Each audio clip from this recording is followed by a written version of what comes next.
What if the infection wasn't in your blood, but in your thoughts? When a quiet town is sealed off under the guise of a health emergency, one survivor uncovers a truth far more disturbing than any virus. The Parasite Protocol is a story about a government cover-up, a failed rescue mission, and a parasitic experiment that went horrifyingly right. If you're ready to go beyond the quarantine tape to where memory, identity, and biology unravel, then lean in. Because once you hear what happened inside, you can't unknow it. This is not a drill. I repeat, this is not a drill. The voice crackled from the television like it had clawed its way out of a grave. Tinny, distorted, relentless. I had been lying there with a soda balanced on my chest, halfway through a bag of sour cream chips. A throw blanket tangled around my legs like seaweed. Just a regular off day in Black Hollow, Montana. No snow yet, but the sky outside was a dull slate, pressing down over the pine-covered hills. A sleepy little town tucked between forgotten highways and faded billboards. I wasn't expecting an emergency broadcast, let alone one that repeated itself every 5 seconds with increasing urgency. For your safety, lock all doors and windows immediately. Do not leave your home under any circumstances. This is not a drill. The screen flashed a colored rectangle. Red, blue, green, pulsing like a dying heartbeat. Static filled the silence between loops of the same lifeless warning. I stared, waiting for someone to announce a prank or a misfire at the local broadcast station. But it kept going and going. Switching channels did nothing. Every one of them, news, cartoons, weather, was either filled with color bars or blank static. I laughed. At first, a quick, disbelieving sound. Was this one of those War of the Worlds moments, or something from Reddit's creepypasta archives come to life? I reached for my phone. No notifications, just a messenger dot from Liam. Active 10 minutes ago. I typed, "Hey, you seeing this emergency alert too?" No reply. I checked Google, typed in Black Hollow News, Montana emergency, weather alerts, nothing.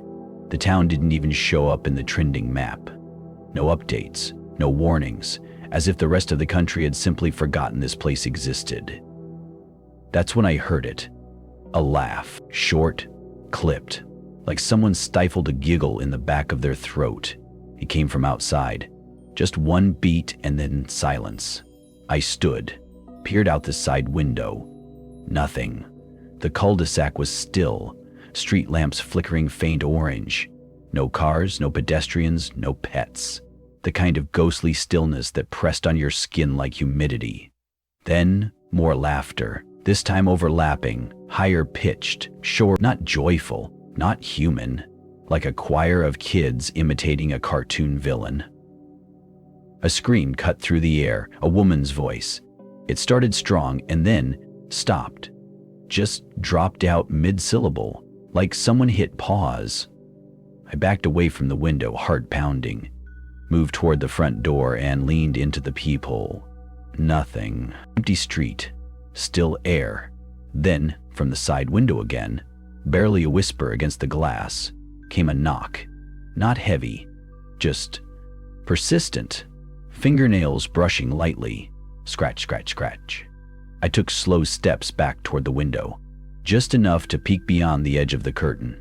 She was standing there, a woman, face pressed to the glass, her eyes bloodshot and bulging, as though trying to escape her skull, skin gray-mole in hue, teeth bared in a rigid, unnatural grin. Her hair matted and unwashed, clinging to her cheeks in thick strands. Her hands scraped, fingers dirt-caked, nails cracked, and she was watching me. I gasped, fell backward into a lampstand, sending it crashing to the floor. The bulb popped, sparks, darkness, but I could still hear her voice through the broken pane. "Please, let me in. They're coming. They're going to find me." I froze, my mouth dry. My hand found my phone. I dialed 911. No service. I tried again and again. Dead signal. "Open the door. Please, I'm not one of them. Please." A new voice joined hers, a man's voice. Then another, then more. More knocking. Doors, windows, scratches, whispers, weeping, begging. Within minutes, I was surrounded, not just the woman, but others. I couldn't see them, but I could hear them. Their voices blended, some desperate, some angry, some hollow. I grabbed the kitchen knife. My hands trembled. For over 30 minutes, the chorus of the damned clung to the edges of my home. Every door, every window, every wall. Rattled by voices, fists, breath, and then silence. Like someone turned off the sound of the world. I waited. 10 minutes. 15. Then I crept back to the front door. Looked through the peephole again. He was there, a man in his 50s, face pale and sagging, staring back at me, still, not blinking. His eyes, blood red like hers, unmoving, just watching. Behind him, others, lined along the sidewalk, across the street, beside parked cars, all facing the house, all perfectly still, like statues set for a funeral. They didn't move, not for 5 minutes, not for 10, not for hours. It was only me and them. Me, trapped in a house with no cell signal, no internet, no answers. And them, unmoving, unspeaking, just watching. I must have checked the peephole a dozen more times that evening. Each time he was still there. The man with the hollow eyes and expressionless face never moved, not an inch. And the others, still frozen, still watching. At first I thought maybe I was hallucinating, that I'd fallen asleep during the broadcast and dreamt the rest, but the sweat on my neck, the dry taste of fear in my mouth, those were real. It was now past 11 p.m. I hadn't eaten since the chips that afternoon. The silence outside had become unbearable, too quiet, as if the world had decided to hold its breath. I drew the blinds. I needed to stop seeing them, needed to reclaim a sliver of normalcy. I sat on the couch and turned the TV back on. Nothing, just static. I tried the radio, a low buzz, then a faint crackle, then, "Please, if anyone can hear this, they're not human anymore." I flinched, leaning in.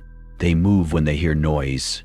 Don't make noise. Stay out of the light. They remember faces. Then it cut. Silence again. My throat went dry. I reached up slowly and turned off the dial. I stood there, in the dim blue glow of my phone screen, watching the seconds tick by. 11:32, 11:33. I stared at the text I had sent to Liam hours ago, still unread. Something wasn't right. I could feel it. The walls of my house no longer felt protective.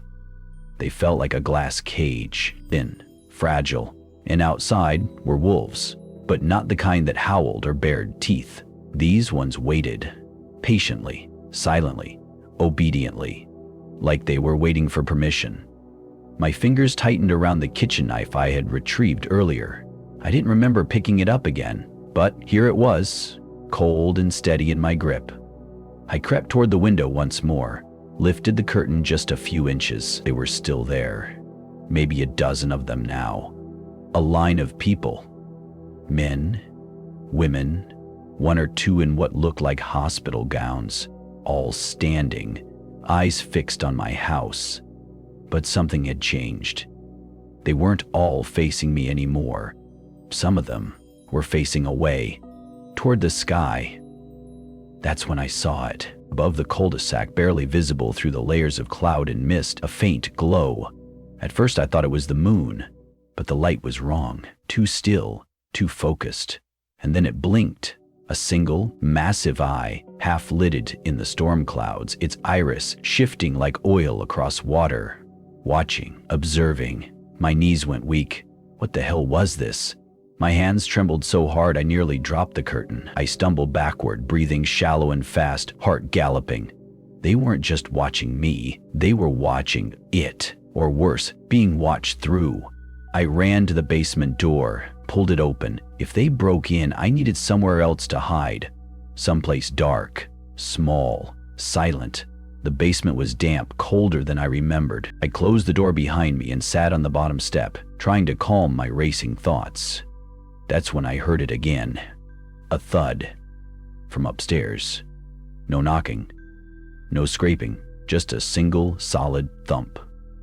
I waited, knife clenched tight. No movement. Another thud. And then footsteps inside. Inside. I held my breath, chest burning. Did I forget to lock something? Was there another way in? I slid down the steps into the dark, crouching near the old storage shelf. Above, the footsteps continued. Slow, measured, pacing. Then a sound I'll never forget. A child's laugh. A soft, feminine giggle. From inside the house. No, I lived alone. No one else had keys. No one had come in. I would have heard them. Unless they were already here. I crept toward the base of the stairs, just enough to peek up. A shadow moved past the crack of light beneath the door. And then, nothing. Silence again. I climbed the stairs slowly, each step creaking beneath my weight. At the top, I hesitated, then slowly turned the knob. The hallway was empty. No footprints, no blood, no signs of entry, but the front door. It was wide open. I nearly collapsed from the adrenaline rush. The wind pushed lightly at the door, making it creak. Outside, the street was empty. They were gone. All of them. The man, the woman, the ones in hospital gowns. All vanished. I closed the door, locked it, double-checked every window, every latch. Was it over? I returned to the living room, sat on the couch, breathing, listening. And then I saw it, a handprint, on the inside of the window glass. Small, child-sized, smudged into the condensation, right where the woman had been standing earlier. But this one had nails, long, dirty, scraped under the glass. And underneath it, in childlike scrawl, a message had been drawn with a finger. "We see you. Get up, now. We have to move before they come back."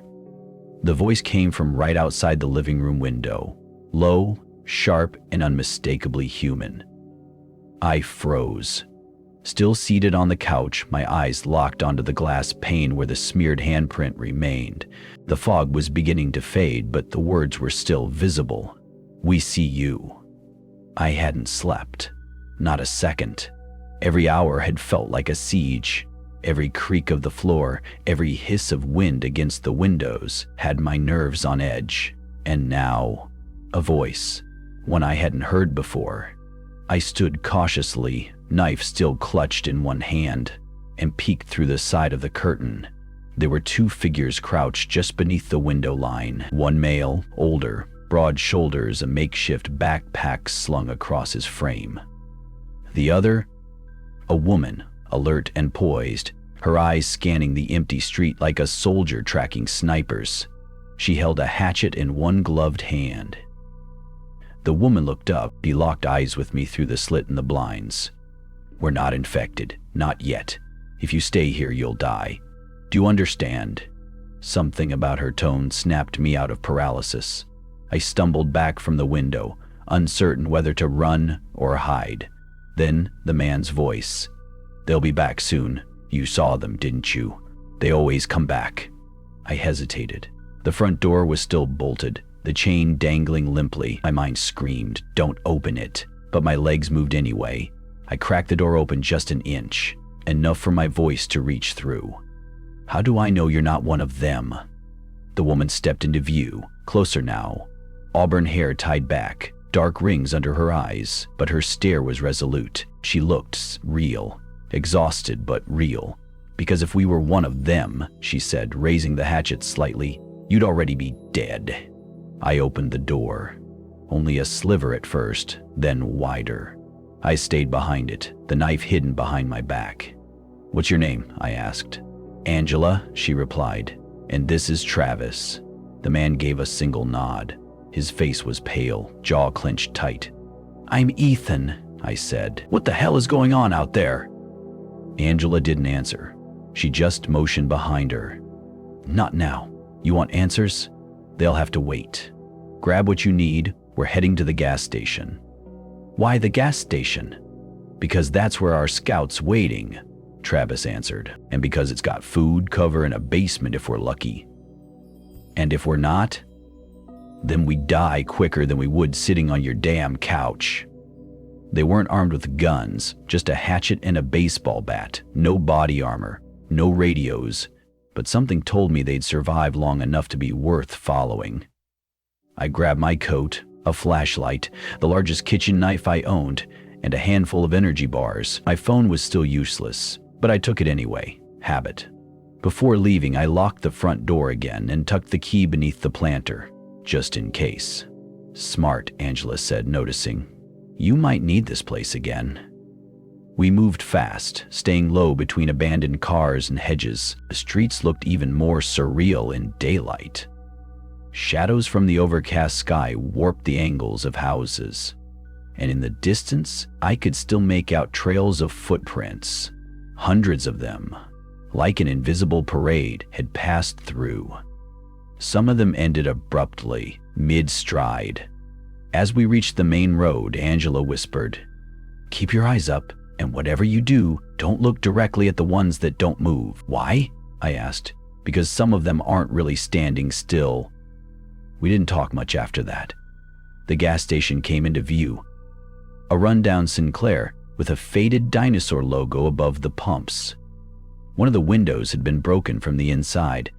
Metal shutters hung half-drawn. No cars in the lot, just silence and the faint scent of diesel. Angela tapped twice on the metal panel beside the door, then again, shorter. A few seconds passed. Then a click. The door opened. A boy stepped out, no older than 17, curly black hair, hoodie, worn-out sneakers. "About damn time," he muttered. "I thought you guys were dead." "We're fine, Ricky," Angela said. "We brought someone." "You always bring strays," he muttered, but gave me a quick once-over. "Name?" "Ethan." "Cool. Try not to die in the next hour, Ethan. I just swept this place for corpses."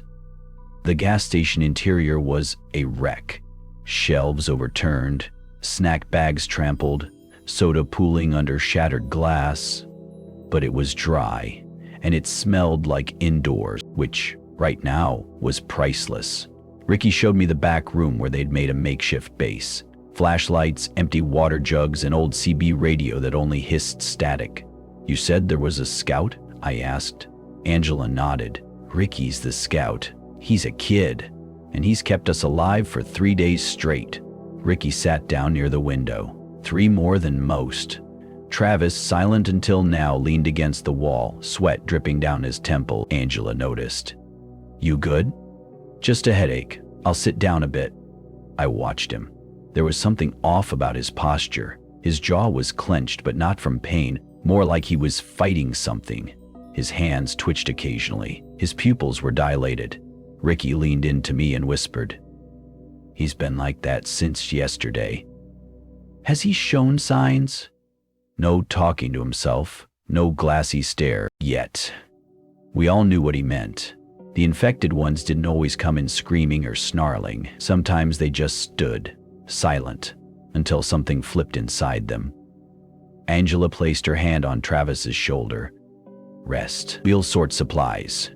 He didn't respond, just stared at the floor. Travis didn't sleep. He just sat there. Jaw tight, arms rigid, eyes never quite settling. Angela had retreated to the back room to dig through a crate of canned food while Ricky tuned the CB radio like he actually expected someone would answer. I paced, restless. There was a feeling in the room now, something beyond dread. A slow, dense pressure in the air, like we were being watched through a filter of glass. I couldn't explain it, but I'd felt it once before, at my mother's funeral, right before they closed the casket. "Angela," I whispered, "what exactly happened to Travis?" She didn't look up. "We got ambushed 2 nights ago near the water tower. He got separated for an hour. Found him later, wandering. Said he'd blacked out." "And you didn't think that was a red flag?" She finally turned, eyes sharp. "Of course it was, but we needed every hand we could get. So what now? We just wait to see if he snaps?" Angela glanced toward the front. Travis was still motionless, except for a barely visible twitch in his left hand. "We've been watching. So far, no commands." "Commands?" Angela took a step closer and lowered her voice. "That's what we call them. It starts with whispers, then movements, repetitive behaviors, then the last phase. They obey." "Obey what?" "That's the problem. No one knows." Ricky cursed from the other room. "Shit. Guys, you're gonna want to hear this." We rushed over. The static on the CB had shifted, gained rhythm. Not speech, not Morse, but something between tap, tap, tap, /pause, /tap, tap, tap, tap. Angela frowned. "That's not random. It's repeating every 47 seconds, Ricky said, like a loop, same spacing. I felt cold. That sequence, 3, pause, 4, felt familiar somehow. Angela grabbed a notepad and began writing it out. "There's a code in this, or a signal. Maybe it's from someone else," I offered, hope bubbling up. "Another survivor? No," she muttered. "This isn't human." The sound stopped, dead air. We all froze. Then, thump! It came from the roof. Angela mouthed, "Don't move." We listened. Thump, scrape. Something was dragging itself across the shingles above us, slow, deliberate, shifting weight from limb to limb like a bear stalking prey. But there was no panting, no claws, just weight. Angela gestured toward the closet in the hallway. We moved quietly, one by one, ducking behind shelves and crates. Ricky doused the lantern. Darkness pressed against us. I tried not to breathe. Then it spoke, not in words, in replica. "Ethan!" The voice came from directly above us, through the ceiling vent. "Come outside. We remember you." My blood froze.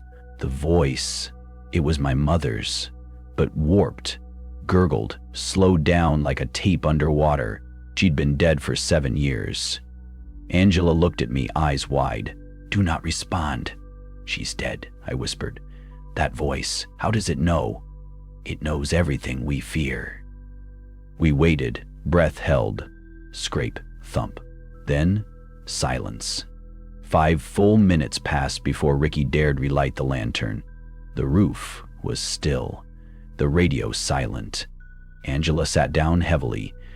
"That's the first time it's used a personal voice." "You mean what? It's evolving?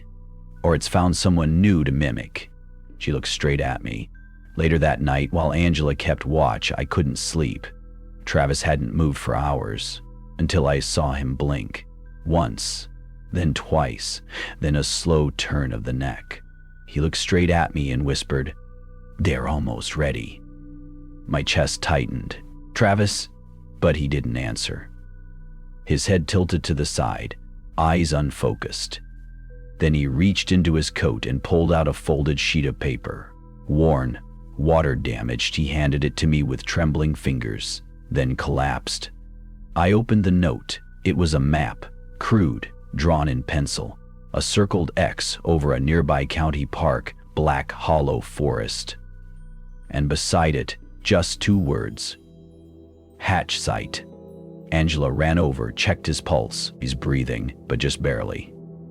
"What the hell is this?" I held up the map. She paled. This wasn't supposed to be real." "You've seen it before?" She nodded slowly. "Just rumors. Places where the first disappearances happened. They called it the Hollow." "So what's under there?" She looked at Travis, then back at me. "Something we're not meant to wake." I stepped away from Travis, still unconscious, and noticed something dripping from his nose. Dark, thick, and moving. The black ooze slid down his lip and pooled beneath his jaw. Alive, twitching, like it sensed the air. Angela gasped. "He's turning." They say some forests breathe at night, but Black Hollow doesn't breathe. It waits. The map Travis gave us was crude, but unmistakable. A winding path through the foothills, cutting into the woods east of town, ending at a jagged symbol, half X, half spiral. Angela hadn't slept. Ricky had stopped talking. I was trying not to feel anything. And Travis? Still unconscious, but not quiet. He twitched every few minutes, his fingers curling like he was dreaming of strangling someone. His breath came in wet rattles. "We can't leave him," Ricky finally said. "We have to," Angela replied coldly. "He's infected. You saw the black residue. But he gave us the map. He's the reason we even have a shot." Angela slammed a fist into the table. "And what happens when he wakes up with their voice in his head? When he leads us straight into the pit?" No one spoke for a long time. The plan, if we could call it that, was simple. Hike through the outer edge of Black Hollow Forest, find the hatch site, document it, and if possible, destroy it. "Destroy what exactly?" I'd asked. Angela had looked at me, grim. "Whatever's letting them spread." We set out at dawn. 3 packs, 1 flare gun, a shortwave scanner, 2 machetes, 0 faith. Black Hollow wasn't on any modern maps, just a vague patch of green east of Monroe County, past the ruins of an abandoned sawmill and a forgotten Civil War cemetery. Most locals didn't even acknowledge it. Those who did called it cursed. We reached the edge by mid-morning. The trees were taller than I expected. Thin, bone-white trunks, leaves like charred paper. The air shifted the moment we stepped off the asphalt. Cooler, still. No birdsong, just the hush of something listening. "We don't use names past this point," Angela said flatly. "Excuse me?" She adjusted the strap on her rifle. "That's one of the old protocols. No names, no true memories, no fire after dusk." Ricky frowned. "What are we, in a horror movie?" "The stories aren't stories. They're instructions." She handed each of us a red ribbon, tied around your wrist. "If one of us starts walking off path, grab them, hard." We moved in a straight line for the first mile, leaves crunching softly underfoot, occasional flickers of movement just outside our peripheral vision. Angela kept checking the compass. After the second mile, the compass stopped working. The needle spun, twitching like a nervous animal. "We're still heading east," she muttered, and picked up the pace. I kept staring at the trees. Their bark was wrong. Too smooth. No natural knots or scars. Almost like scars had been scrubbed clean. Or healed. Something about the canopy made the light twist above us. The sky had been blue a moment ago. Now it was a low, smeared gray. "Guys," Ricky whispered, "there's something on that tree." We stopped. A symbol had been scratched deep into one of the trunks, matching the spiral X shape from the map. Beneath it, etched in a mess of nails and possibly teeth, were words. No light, no names, no entry. Angela's face tightened. "This is it. We're near the threshold." "Threshold of what?" She turned. "Whatever's buried here." The further in we walked, the stranger things became. The trees began to curve, actually bend inward toward the path, like they were leaning in to listen, or block our exit. Branches snagged our clothes. One even tore a strip of Ricky's flannel shirt clean off without sound. He didn't notice until a few minutes later, when he looked down and saw the tear shaped like a handprint. "I don't like this." "Nobody does," I muttered. Then we saw the mirror tree. At first glance, it looked like any other tall cedar, but its bark was glossy, almost reflective. I approached slowly, looked in. What looked back wasn't quite me. Same face, same jacket, but the eyes were hollow, the mouth slack, and behind the reflection, just for a flicker, something moved. A pale limb. Angela grabbed my arm and yanked me back. "Don't look into them." "Them?" "They use reflection. That's how they learned names. That's how they enter." Ricky shivered. "Enter what?" She didn't answer. We found the first body around noon. It was half buried in moss, flesh chewed down to gray muscle. The thing that remained looked like it had dug itself into the earth. Fingernails worn down, teeth missing. Beside it was a rusted military dog tag. Angela bent down, picked it up. Private James H. Keller, U.S. Army, 1957. "Jesus," Ricky whispered. We've been here for decades? Or time works different here. We kept moving. Another hour passed. The path became tighter, the light dimmer. A fog began to curl low around our feet. And then, whispers. Not words, just syllables. Wet, soft, spoken just below the level of understanding. Come closer, closer, come closer. I clamped my hands over my ears. It didn't help. Angela motioned for us to stop. This is it. The hatch site's just beyond this ridge. I could see a clearing ahead. Bare dirt in the middle of the woods, ringed by stones and sigils drawn in something dark. Angela turned, deadly serious. From here on, we don't split. We don't speak, we don't look back. Then she stepped into the clearing. We stepped into the clearing. At once, the temperature dropped by 10 degrees. The air felt heavier, not just colder, like walking into an underwater cathedral. Every breath echoed in my lungs. In the center of the clearing was a jagged pit. Not wide, maybe 5 feet across, but perfectly circular, surrounded by concentric lines of charred soil and animal bone. Flies buzzed low and slow above it, refusing to land. Angela knelt by the edge. She held up the shortwave scanner. Static. Then, 3 quick pulses. Kuk-kuk, kuk-kuk. Shh. Come down. We all froze. That wasn't interference, Ricky murmured. That was a voice. Angela didn't flinch. It's calling. That means it's awake. You say that like it's a good thing. It isn't. The dirt around the hatch was inscribed with strange sigils, carved deep like they were meant to last. Some glowed faintly under the fog. The lines weren't English or Latin or even symbols I recognized. Angela traced one with her gloved finger. These weren't made by the infected, she whispered. They were made to contain them. I looked at her. So why are they still here? She didn't answer. Instead, she pulled a flask from her bag, filled with ash-gray liquid, and poured it into the symbols. A low groan rumbled beneath our feet. Not from the earth, from something under it. The fog around us thickened. It pulled inward toward the hatch like breath sucked into a lung. Then came the voices. Not around us, inside us. Each whisper landed behind the eardrum, like memory fragments recited backward. Ricky collapsed, hands over his temples. Make it stop. They're in my teeth. They're behind my eyes. Angela grabbed him. Hold it together. If you listen too long, they root. That's how they dig into your mind. What do they want? Names, she said quietly. They always want names. Suddenly, the fog shifted. A shadow rose from the pit. Tall, thin, shapeless. No features, just a distortion in the air, like heat waves rippling upward from a black stove. It stood motionless, a negative silhouette against the trees. No, don't look at it, Angela hissed. If it knows you see it, it learns you. But I did look, and it looked back. Not with eyes, not exactly, but I felt my mind being peeled. Memories surfaced that I hadn't touched in years. Childhood fears, moments of shame, old wounds.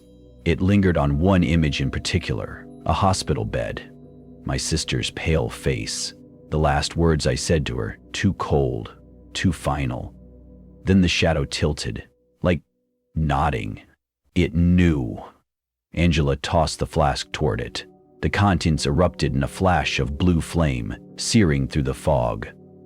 The shadow screeched and vanished. But the pit was now changing. Roots, black and glistening, began to rise from within. They slithered over the edges like fingers. The ground vibrated. No, breathed. Something was clawing its way up. It's hatching, Angela said. Then let's burn it. She pulled the flare gun and fired into the pit. The flare ignited in a burst of red-white heat, lighting the roots, the bones, the darkness below. A scream tore from the hole. Not animal, not human. It vibrated through our bones. That's when Travis stumbled into the clearing. He was barefoot, shirt torn, eyes black as oil. I heard them, he whispered. They showed me everything. Angela aimed the rifle. Don't move." "You don't get it," he smiled. "I am the map. I am the site." Then he opened his mouth, and something inside him sang. The same three-toned hum we heard through the shortwave, but now it was real, alive, filling the air with resonance that cracked branches and warped shadows. Ricky dropped to his knees, eyes wide. "It's inside him. He's a conduit. Run!" Angela screamed, but the roots lunged. A tangle of black tendrils snapped out from the pit, snaring Travis and yanking him downward. His scream turned to laughter, echoing even as his body vanished into the earth. Then, silence. The pit began to seal. Not naturally, not like dirt collapsing. The soil stitched itself closed, as if the earth had decided it no longer wanted witnesses. Angela didn't wait. She grabbed Ricky and me, pulling us toward the tree line. The clearing behind us went dark, and then the forest shifted. Paths we had walked were gone.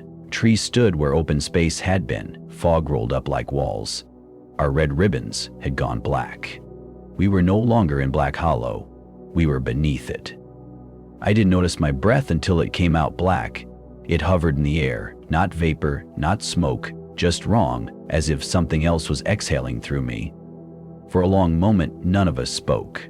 The trees around us weren't the same ones we entered from. They were too straight, too still. Each trunk identical, like clones grown from some monstrous template. There was no wind, no birdsong, just the hum of the earth, vibrating through our boots like a faint engine under the soil. Angela was the first to break the silence. "We're not in the hollow anymore. We've passed through." "Passed through what?" Ricky asked. His voice was tight, brittle. "A filter," she said. "A membrane. Something's been thinning the border between layers for decades." "Layers of what?" She didn't answer. We followed a faint path, a line of flattened leaves, spiraling inward like a maze.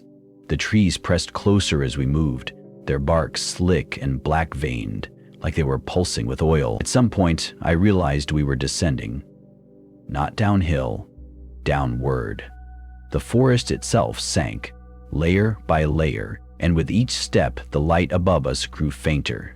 Though there was no sky, no sun, just a shifting glow, like moonlight filtered through meat. We came to a structure, a cabin, at least it looked like one from the outside, half collapsed, swallowed by vines, but still standing. Its frame was warped, as if melted and reformed by something that didn't quite understand human geometry. Angles were off, corners refused to stay at 90 degrees, windows looked both inward and outward at once. Angela approached first. She held up a small pendant, an old silver coin nailed through a leather cord, and muttered something under her breath. The door creaked open on its own. Inside, dust hung motionless in the air. Furniture had been scorched and reassembled. Burnt rocking chairs, a table made from stacked drawer fronts, and a broken mirror reflecting scenes that weren't in the room. Ricky stepped toward it, and the mirror showed his childhood bedroom. Only something was wrong. A man sat on the bed, back turned. His shoulders were sharp, too long. His arms moved in slow, rhythmic strokes, sharpening a knife that didn't gleam. It absorbed light. "That's not my dad," Ricky whispered. "Is what it wants you to think," Angela said. "Don't engage." He looked away, teeth clenched. "This place, it reads you." In a corner of the cabin, we found a trap door. It wasn't hidden. In fact, it seemed proudly displayed, centered in the floor like an altar. Symbols had been carved into the wood, circles within circles, intersecting triangles, spirals of small handprints. Angela knelt. "This was the first ritual site," she said softly. "The one they tried to seal before the infection spread." "Seal with what?" "People." The word hung in the air like frost. They built containment protocols into human hosts. Lived here. Prayed here.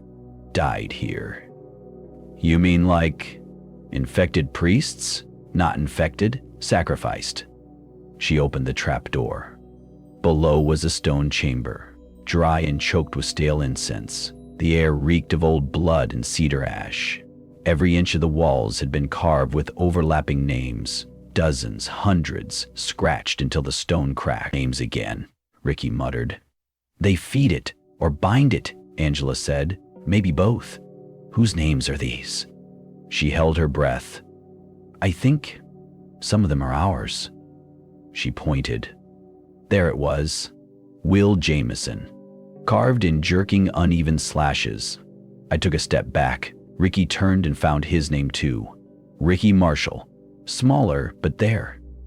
Angela didn't bother looking. It knew we'd come, she said. It always knows. That doesn't make sense. It doesn't have to.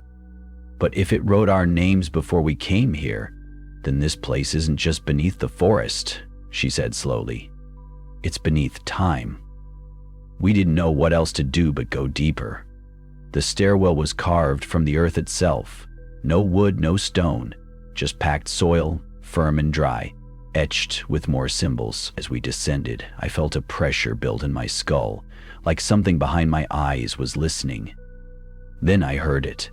A chant, distant at first, echoing through the soil, a language I didn't know, but that my bones recognized. We reached the bottom and found the chapel. It wasn't large, just a round chamber with 3 pews and a stone pedestal in the center. Candles burned with blue flames, though there were no matches, no wax. On the pedestal rested a heart, still beating. Angela stared at it. This is the last anchor, she whispered. The heart of the host. It's been beating since 1954. That's impossible. So is this entire goddamn place. She stepped forward. The heart pulsed faster. Then the walls began to whisper. Low, dry. A chorus of names. Some I recognized, people from the camp. Others I didn't. Then, Will. Not whispered, spoken. A deep, wet voice that echoed from within my ribs. I turned and saw a figure standing in the stairwell. Not Angela, not Ricky. It wore my face. The thing that wore my face didn't blink. It stood just beyond the threshold of the stairwell, backlit by the blue candlelight behind us, and smiled. My smile, but wrong. Too wide, too practiced. It tilted its head like a crow examining roadkill. Ricky raised the hunting knife he'd been carrying since the ranger station. Back off. The doppelganger didn't move. Angela grabbed my arm. Her fingers were trembling. Not with fear, with recognition. It's testing the boundary, she whispered, seeing if it can fully enter. What do you mean? I asked, my throat dry. It still needs permission. Like a vampire. No, like a prayer. I turned to the heart on the pedestal. It was beating faster now, convulsing like it was trying to escape its own skin. Veins flared along its sides, black and glistening. Each thump echoed in my skull. The whispers in the chapel intensified. They weren't just voices anymore. They were thoughts, bleeding into my mind. Memories I didn't own, fears I'd buried, moments I never told anyone. My father, yelling. A dead dog in a ditch. The night I almost jumped from the high school rooftop. It's not just showing us things, Angela said. It's harvesting. Ricky slashed the air toward the stairwell. The thing with my face flinched, only slightly, but enough to break its illusion. Its mouth opened too wide, showing rows of teeth that curved backward, like fish hooks. Then it dissolved into mist. The silence that followed was worse. The whispers were gone. The chapel felt colder.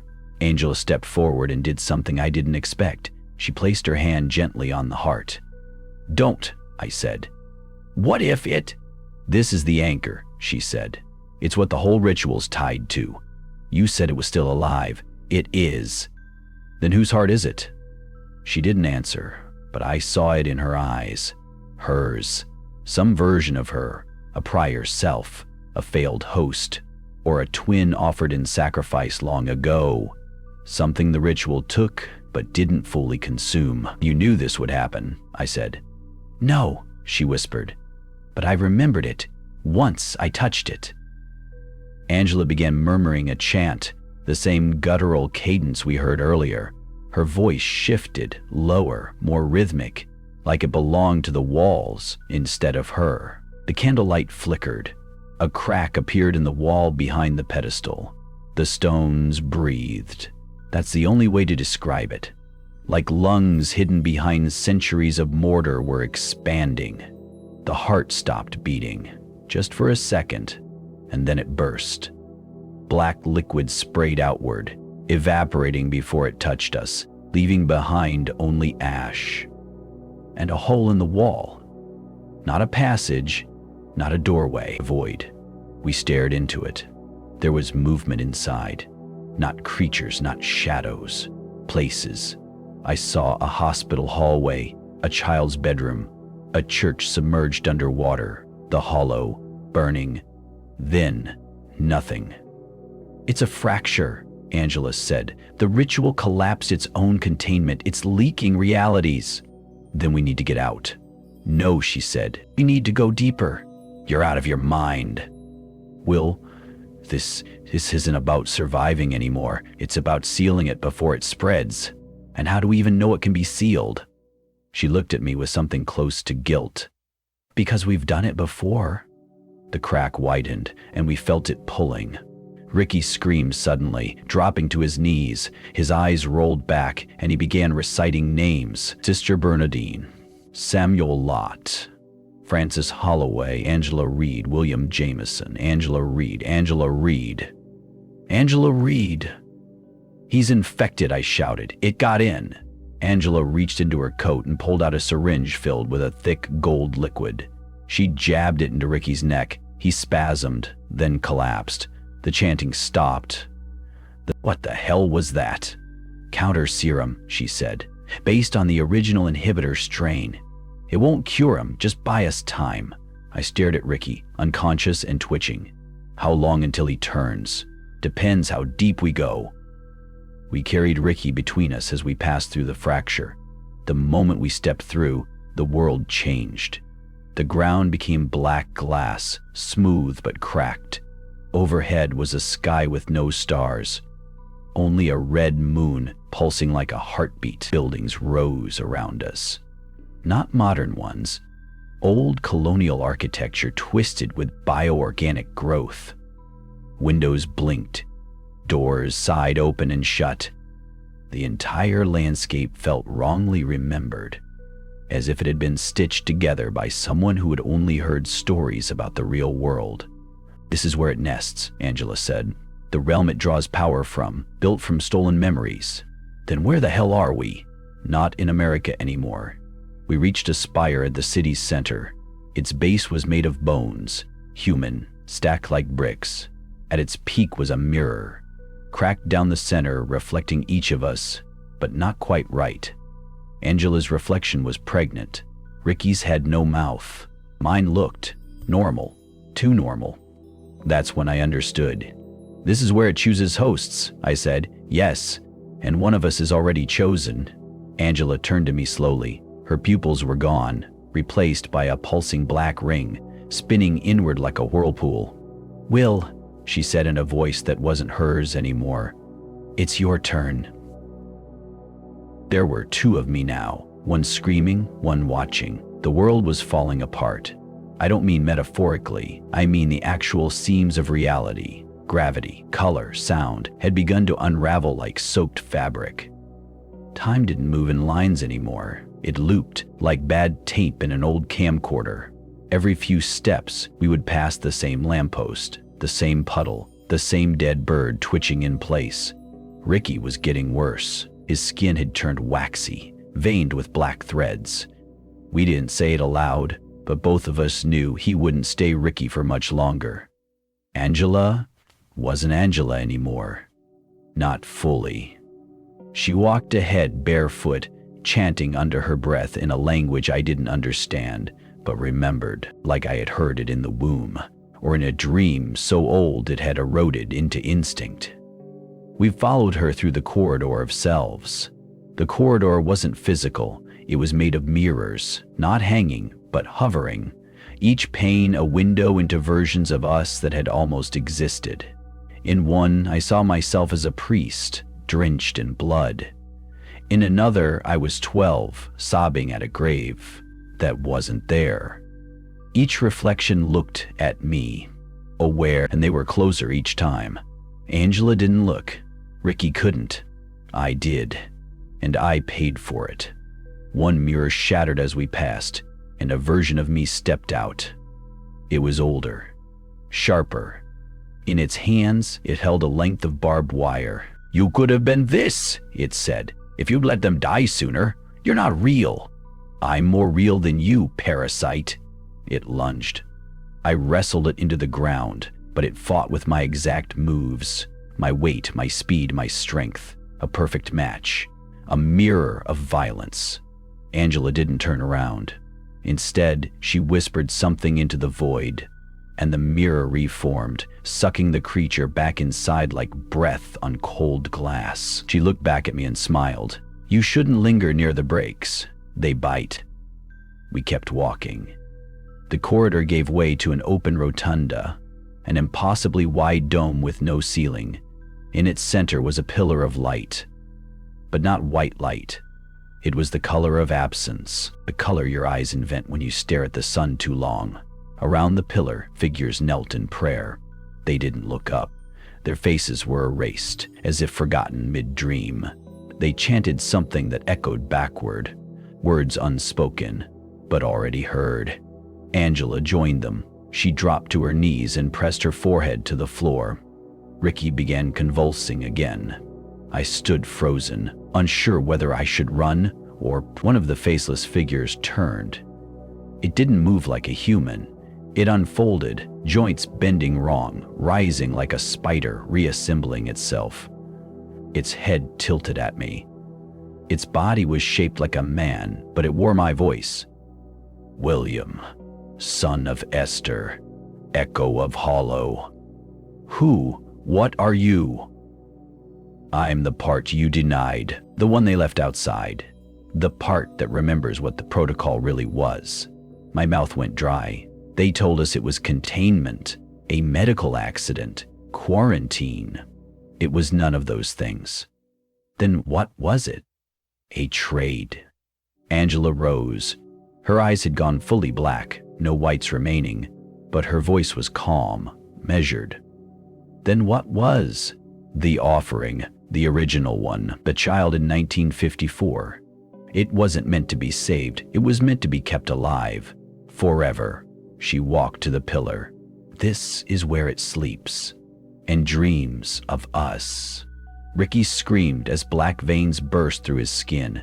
His eyes turned white, no pupils. His fingers split into strands of muscle and nerve, twitching like antennae. I stepped back, heart pounding. "We have to stop this." "No," Angela whispered. "We have to complete it." The pillar pulsed. Inside it, I saw visions, not memories, but warnings. The town of Hollow burning, children marching into a lake and disappearing, a school bus with no driver circling endlessly, Angela cradling something wrapped in cloth. A heart? A child?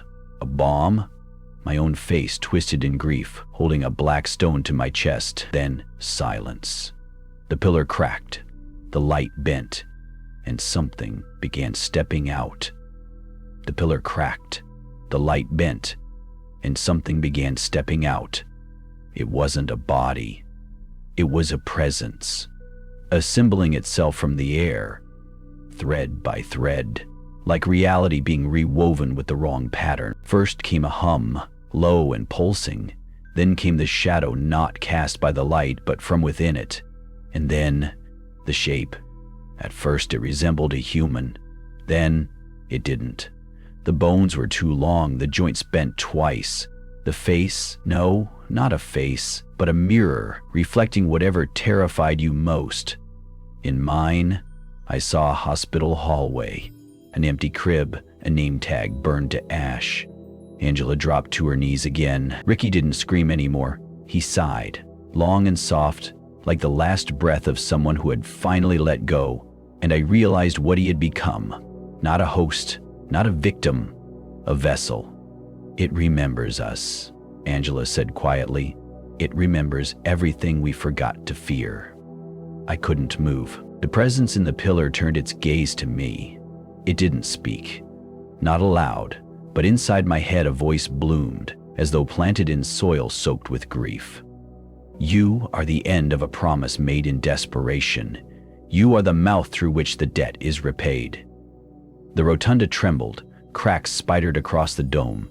The kneeling figures collapsed like puppets with their strings cut, vanishing into black mist. Angela stood, hands extended, eyes black and weeping blood. "Will," she said, "you need to remember, you were there. You always were. That's not true. I was born decades after, not you. The part that came with you, the one they buried under a name, the one that dreams through you." I staggered backward. The world rippled again, and suddenly I was in Hollow.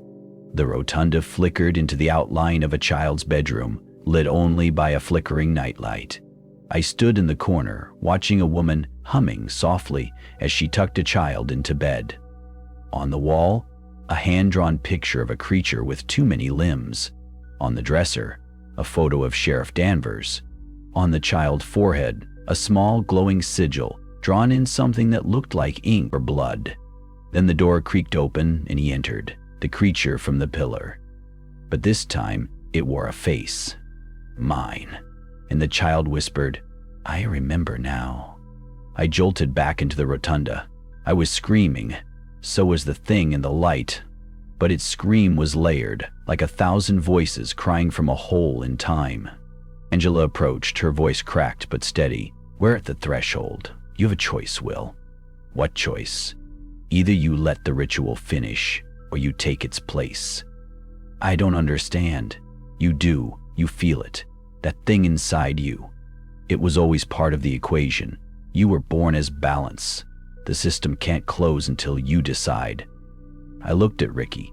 He wasn't Ricky anymore. His body had melted into a root-like mass pulsing with light. Something ancient had taken root in him and was growing. "Why me?" Angela's eyes softened. "Because you listened. You cared. That's all the ritual ever needed. A witness who doesn't turn away." The pillar began to collapse inward. Not like destruction, but like return. The light folded into itself, and from its center a new gateway formed, a tunnel of mist and bone, lined with symbols that pulsed like veins. The entity stepped forward. It reached for me, and I reached back, but not with my hand, with a memory. Suddenly I was 6 years old, in my grandmother's kitchen in Kentucky. She whispered a prayer in a dialect I never understood.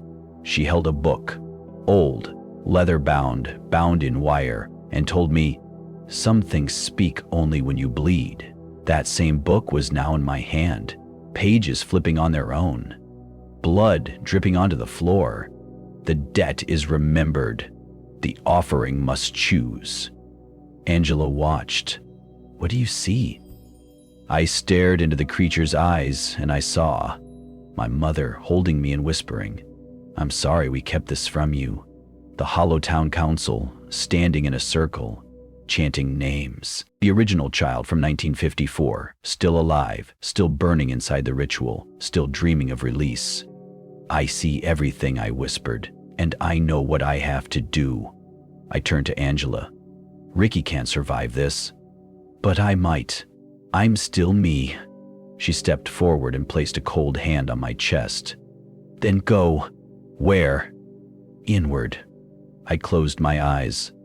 The entity stepped inside me. It was like drowning in thoughts that weren't mine. Histories, memories from strangers, from ancestors, from the very ground beneath Hollow. The rotunda imploded, reality spun, and I screamed. When I woke up, I wasn't in the rotunda anymore. I was back in Hollow, but the town was empty, and a voice was whispering from inside my teeth, "Welcome home." When I woke up, the silence wasn't just quiet. It was wrong. Like the world had paused mid-breath and forgotten how to exhale. There was no wind, no birds, no footsteps, just the creak of an old screen door swinging somewhere far behind me, though I wasn't sure there was even a house anymore. I was standing in the middle of Main Street, Hollow, Kentucky. or what was left of it. The buildings were still there, the general store, the chapel, the diner with its rusted sign half fallen, but they looked painted on, like backdrops from an old theater, faded and slightly off. No depth, no heat, no life. "Angela?" I called. No answer. "Ricky?" Nothing. I checked my arms, my hands, my chest. No burns, no blood, but something pulsed just beneath the skin. A heat, like coals shifting under ash. My reflection in the diner's window flickered. For a moment, I thought I saw the creature from the rotunda smiling back at me. The silence broke, not with a sound, but a sensation. Something was watching me. Not from above, not from behind, from underneath. The asphalt trembled, not a quake, but a heartbeat. I turned. The church bell tower tilted toward me at a strange angle, and then it rang, once loud, hollow, gong. Dust burst from the chapel door like smoke. A figure stepped out. Not Angela, not Ricky, Sheriff Danvers. Except he wasn't alive. His badge was corroded, rusted straight into his chest. His mouth hung slightly open, revealing a black tongue. And his eyes? His eyes were sockets of light, pale, blinding, flickering like candle flame trapped in bone. He pointed behind me. "You never should have come back." I turned, and the street was no longer a street. It had become a corridor of symbols, strange runes glowing on the pavement, pulsing with breath. The stores and homes melted into trees, then into walls, then into nothing. A long hallway of red light stretched ahead, and the only thing at the end of it was a door, black, wooden, etched with a familiar sigil, the sigil from the rotunda pillar, the offering seal. "It wants you to finish it," Danvers rasped. "You let it in. Now you have to decide what to do with it." "Why me?" "Because you were born on the breach, the place where it first touched the world. Your blood sings with its rhythm. I didn't ask for this. None of us did. But here we are." He stepped closer. "If you walk through that door, you won't come back the same. Hell, you might not come back at all. And if I don't? Then Hollow becomes a mouth that never closes. It'll swallow county by county until there's nothing but memory left." I looked down the corridor. The symbols shifted, forming words I could almost understand. I stepped forward. The heartbeat under my feet quickened. At the second step, the wind returned. But it didn't blow from ahead. It came from the door itself, pulling me forward. By the fifth step, the world was trembling. By the 10th, I couldn't hear my own breath. And then I was there. The door loomed. No handle, just the imprint of a hand, charred black into the wood. My hand. I didn't remember doing it, but it fit. Exactly. I pressed my palm to the burn. Silence shattered. The door groaned open, and behind it was not a room, but a sky. Crimson, swirling, full of black lightning and rivers running upward. A mountain of bone jutted from the clouds. At its summit, a throne made of ribs. Sitting upon it, a woman with Angela's face, but not her eyes. Her eyes were mirrors, and in them, I saw myself standing there, but older, colder, inhuman. "Welcome to the altar," she said, smiling. "You brought the final breath. Who are you? The first sacrifice, the last memory, the hunger that waits between prayers." I felt my knees buckle. "Angela? She's here." Inside, whispering. "Let her out. Only if you take her place." Then the sky blinked. Everything vanished. And I was back. Main Street again. Empty. But this time, the houses were gone. Just lots. Graves. Markers with names I recognized, including my own. William Dane. 1991, a shovel was standing in the dirt, a hole half dug, and a child sitting on the edge. The boy from my dream. The one with the burned name tag. He looked up at me and smiled. You remember now? What? The cost, the contract, the curse. He pointed behind me. I turned slowly, and standing there was every version of me I'd buried. Childhood, guilt, rage, loneliness, each with eyes full of the same thing, hollow. I looked at the boy again, the one sitting by my grave. He couldn't have been older than 8, but his eyes didn't belong to a child. They were ancient, knowing, reflective like the mirrors in Angela's eyes, like the ones in mine now. "You're not real," I whispered. "Real enough to warn you." "About what?" He gestured at the headstone again. "You already died, Will, the first time you stepped into Hollow. Everything since has just been the debt catching up." I stumbled back, heart racing, eyes darting from the grave to the empty lots to the shifting sky overhead. Gray, glassy, roiling. This isn't possible. Nothing about Hollow ever was. He stood, brushing dirt off his hands. "You opened the door. You offered the final breath. Now the altar wants a name." "Whose?" "Yours. Or hers. Angela, somewhere, inside that endless sky, inside that thing that wore her face." Angela was still alive, trapped. If I left her there, would the hunger be sated? Would the curse die with her? "What if I choose neither?" I asked. The boy shrugged. "Then Hollow stays hungry." A low rumble stirred beneath our feet. A crack appeared in the ground, snaking outward like lightning frozen into the earth. The town shimmered again, walls melting into trees, into red dust, into veins. Everything was unraveling. I ran, through the town, through the corridor of symbols, back to the door. It was still open, barely. The sky beyond pulsed with living light. Shadows swirled in patterns, whispering in tongues I didn't understand, but felt inside my bones. She was waiting, on the throne of ribs. Her smile wider now, less human. Angela, or what remained of her, rose slowly. "You came back. Let her go. She is gone." "You're lying." "I don't lie. I echo." I stepped forward. The floor beneath me changed from stone to flesh. Each step triggered a pulse of memory. Our laughter in the motel, the pain in her eyes when she held Ricky, the scent of ash after the explosion. "I'll take her place," I said. "Let her go." Angela blinked. The mirrors in her eyes shattered. "You can't save what's already become part of the altar. Then take me anyway. Spare the boy." "You misunderstand. It was never about Ricky or Angela." She raised a hand. "It was always about you." And then she touched my chest. Pain exploded inward, not from impact, but from recognition. My heart stuttered. I wasn't watching her anymore. I was her. I was on the throne. I was the echo. 1,000 voices screamed through my skull. Names, prayers, desperate bargains made in desperation. They made a deal. The altar whispered through me.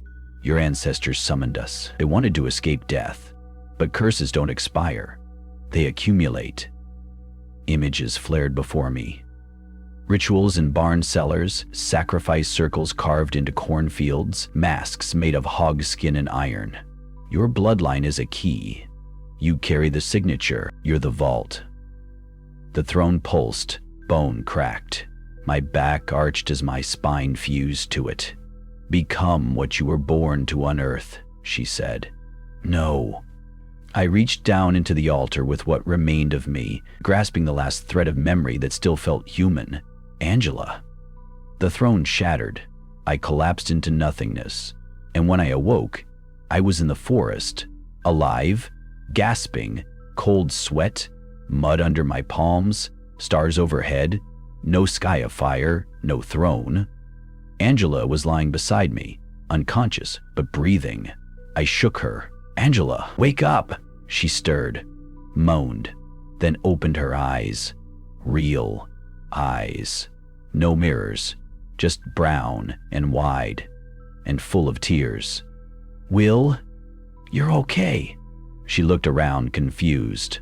Hollow was gone. No buildings, no road, just trees, pines, fog. "What happened?" she asked. I think we made it out. Where's Ricky?" I looked around. No sign of him. No sign of anyone. Just silence. We stumbled our way through the woods for hours, eventually finding an old ranger station, abandoned but intact. A dusty radio, a flickering porch light. Angela collapsed onto a cot. I stood at the window, watching the tree line, waiting for anything to move. Nothing did. Not at first. Then, around dawn, I saw him. The boy, standing just outside the clearing, still in that burned name tag, still watching. He raised a hand. "The altar sleeps," he said, "but it dreams through you." He smiled. One last time. Then stepped back into the fog. Gone. Angela stirred behind me. "Will? Yeah? We're free, right?" I didn't answer. I couldn't. Because the moment she asked, I looked down and noticed something strange. My fingertips were turning black. Some doors were never meant to be opened. And yet, once curiosity cracks them even a little, something always finds a way through. Thank you for staying with us until the very last breath of the Parasite Protocol. This story was a descent not just into a cursed town, but into the fragile layers of trust, sacrifice, and the terrifying truth about legacy. If it made your skin crawl or your thoughts linger, then maybe, just maybe, it did exactly what it was meant to do. Don't forget to like, subscribe, and hit the bell so you don't miss the next descent into the unknown. Until next time, stay safe, stay curious, but whatever you do, don't look back.